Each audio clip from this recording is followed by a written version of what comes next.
Mapagpalang araw mga kasawlo, kumusta po kayo? Kumusta po ang lahat? Dali-dali nga po pala kaming naligo ni Rayray at nag-ayos kasi binigla po kami ni Sao. Sabi niya tara mag-samji tayo. Siguro po na-realize niya birthday ko, charot. Pero bago po tayo makapunta ng ating kainan na samgyupsal, kailangan muna nating mag-alikabok at mag-alog-alog ang mga bilbil natin dyan sa daanan natin. At pagkarating po namin dyan, ayan po, order po agad ako. Tsaka, tignan nyo po, sinalubong po tayo dyan. Akala siguro nila, artista tayo. Charot! Di nila alam, malulugi po sila. Hahaha. Joke lang po. Ito po pala yung menu nila. Siyempre, kunwari, titingin tayo, pero alam na natin kung ano po yung order natin. Bahay pa lang pinag-usapan na namin ni asawa kung ano po yung order natin. Ayan po pala yung mga side dishes nila. Meron silang marble potato, fish cake, meron silang chicken, fried chicken, kimchi, at saka yung spicy tofu. Meron silang cheese sauce, chicken barbecue, at yung sa ilalim po ng cheese sauce ay hotdog po yun.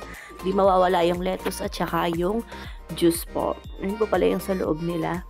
Ayan, tawa-tawa pa kami ni Rayray dyan, pero gutom na po kami dyan. Tapos, ito po pala yung order natin na beef. Tapos, nag-order din po ako ng 2 kimchi rice. Kunwari, 2. Tig-isa kami ni Sao, pero ako po lahat ng kumain yan. Tapos, yung kay Rayray po, plain rice lang po na white. Dahil di po siya kumakain ng kimchi fried rice. Uy naman, serve na serve ako ng asawa ko dyan. Feeling ko ang ganda ko. Pero unang luto, ako muna yung nagluto. Pero siya lahat po ang nagluto dyan. Ganyan po kami magluto ng samgyupsal pag kumakain kami sa labas.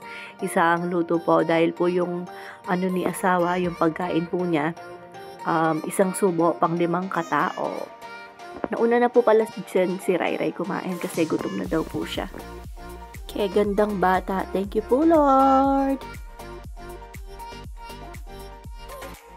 At habang iniintay po pala naming maluto yung inihihaw ni Sao na beef, ayan po, nag-side dish muna ako. Kumain po ako ng kimchi dyan. Tinikman ko rin po yung spicy tofu na napakasarap. Tsaka, po pala, kaya tumawa ako dyan. Nakita ko si Ate Angela. Friend ko po na parents sa school. Sabi ko kay Sao, bidyoan mo si Ate Angela. Ayan, sabi ko po sa kanya. Nagkita lang po kami dyan. Nataon po habang kumakain po kami. Nagpa-refill na rin po pala kami. Ayan po. Hi Ate Angela, shout out. Nasa labas na? Nabulol na ako. Nasa labas pa lang po siya. Ang ingay na niya. Ayan po. Hi, shout out. Napakabait po niyan ni Ate Angela. Balik po tayo. Ayan po, serve na serve po ako ni Sao. Siya pula nagluto niyan. Parang first time yata. First time in history, siya yung nagluto yan. At pagkaluto naman po, kumain agad siya. Tignan niyo po yung karne niya. Tsaka yung lettuce, doble-doble. Isang daklot, pang 5 katao na po ata yung kakain dyan. Pero kasya sa bunganga niya. Ganyan po kami sa pagkain. Yan lang po talaga yung binibisyo namin, yung pagkain. Actually, yan po. Sarap. Eat well. Sabi ko kay Sao, bidyoan mo akong kumakain, sabi ko.